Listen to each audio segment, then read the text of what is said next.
Students, welcome to your online classes, class 4th. This is the video about English literature, lesson 2nd, the wooden bowl. This is your pictures, class book picture, and this is lesson 2nd. इसका आपने first page समझ लिया है, क्या story थी. Now अब हम story को थोड़ा आगे मूव करते हैं और आज हम कंप्लीट करेंगे दिस पेज को. Okay, let's start. Sorry. He learned how to use a saw and a hammer and a chisel. धीरे धीरे जो उसका पोता था मैनफ्रेड का, अपने पापा के संग रहते रहते उसने सीख लिया था कि हथौड़े को, छेनी को और हमर को, इन सब को किस तरह से चीज़ों को बनाने में यूज़ किया जाता है. And his grandfather taught how to curved wood into wonderful shape.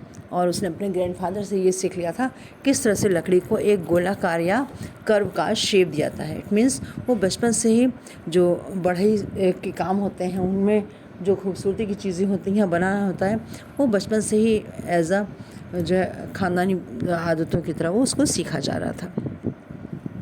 Now the old grandfather was very old and getting older every day. धीरे धीरे उसके ग्रैंडफादर बूढ़े और बहुत बूढ़े होते ही चले जा रहे थे. जैसे जैसे उम्र बढ़ती है वो और कमज़ोर और बूढ़े होते जा रहे थे.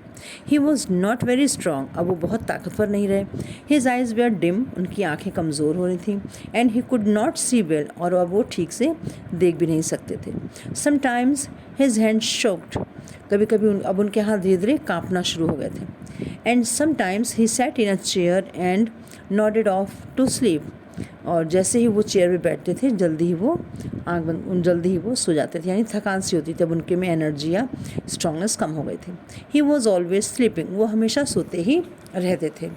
जब व्यक्ति वीक होता है, कमज़ोर होता है, तो वो बहुत देर तक जाग नहीं सकता, कोई स्ट्रेंथ के काम नहीं कर सकता. और वीक होने पे नींद पड़े होना या नींद में आ जाना ज़्यादा टाइम तक ये नेचुरली है. In the evenings when they all sat down to dinner at the table. हमेशा शाम को जब काम करके सब फिनिश करके रात की मील लेने के लिए, डिनर लेने के लिए सब टेबल पे होते थे.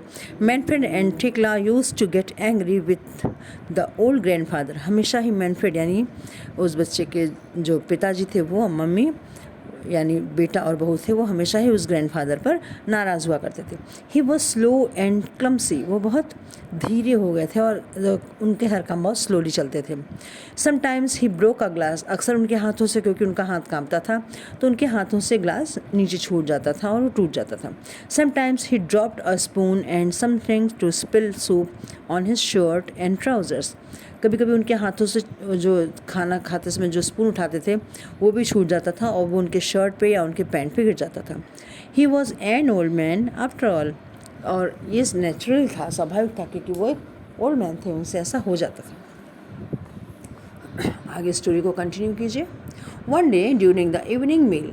एक शाम की बात है जबकि उनसे खाना गिर गया. The old man dropped his plate on the floor.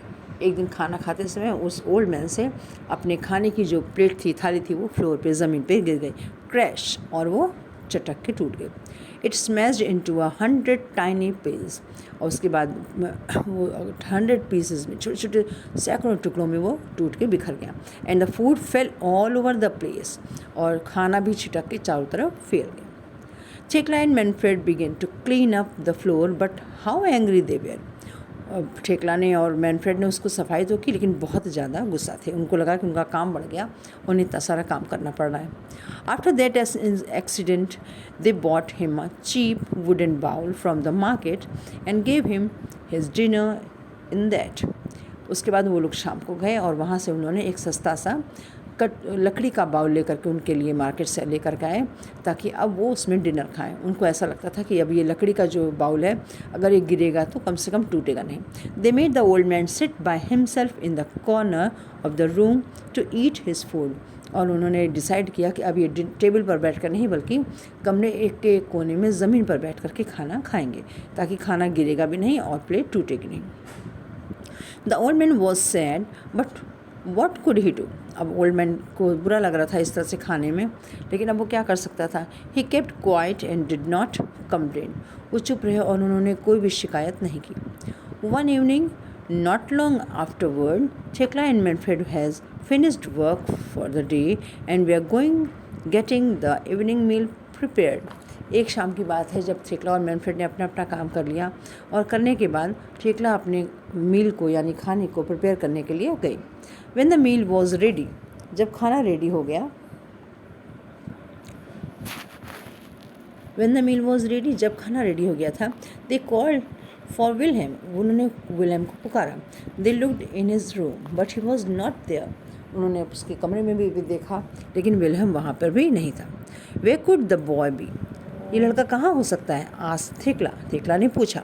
Manfred has no idea, उसके हस्बैंड के पास इसका कोई आइडिया नहीं था कि कहाँ हो सकता है, क्योंकि हम इस समय तो घर पे ही रहा करता था। Manfred has no idea, he asked the old man if he had seen Wilhelm, उन्होंने अब बूढ़े व्यक्ति से पूछा, अपने पिता से पूछा कि क्या उन्होंने विलहेम को देखा है। But the old man shook his head, but उन्होंने कोई अपना सर नहीं हिलाया, यानी उन्होंने नहीं देखा था। Thekla and Manfred became a little worried, अब मैनफ्रेड और थेकला को थोड़ा सी चिंता होना शुरू हो गई। They looked out on the street but William was not there, उन्होंने सड़क पर जाकर देखा, विलियम वहाँ पर भी नहीं था। Then they saw a light on the workshop, तभी उन्होंने देखा कि वर्कशॉप में लाइट जल रही है। दे वेंट टू लुक, और वो वहाँ देखने गए। They stopped in to the workshop and found their son sitting on the floor, उनके पैर वहाँ रुक गए जहाँ उन्होंने देखा कि उनका बेटा वर्कशॉप में बैठा हुआ है ज़मीन पर। He was cutting a small block of wood and walking as hard as he could, और बैठ करके लकड़ी से कुछ बड़ी मेहनत से कोई चीज़ बना रहा है। आह देयर आर यू सेड थेकला, थेकला ने बोला कि अरे तुम यहाँ हो। उनको बहुत आश्चर्य लगा कि इस समय ये अकेला वर्कशॉप में यहाँ पे क्या कर रहा है। तो चलिए आज की स्टोरी सिर्फ इतनी ही। नेक्स्ट में 1 पेज और लेफ्ट है भी आपका, उस पेज की स्टोरी फिनिश करेंगे and exercise, then question and answer. Okay, till then take care and good bye.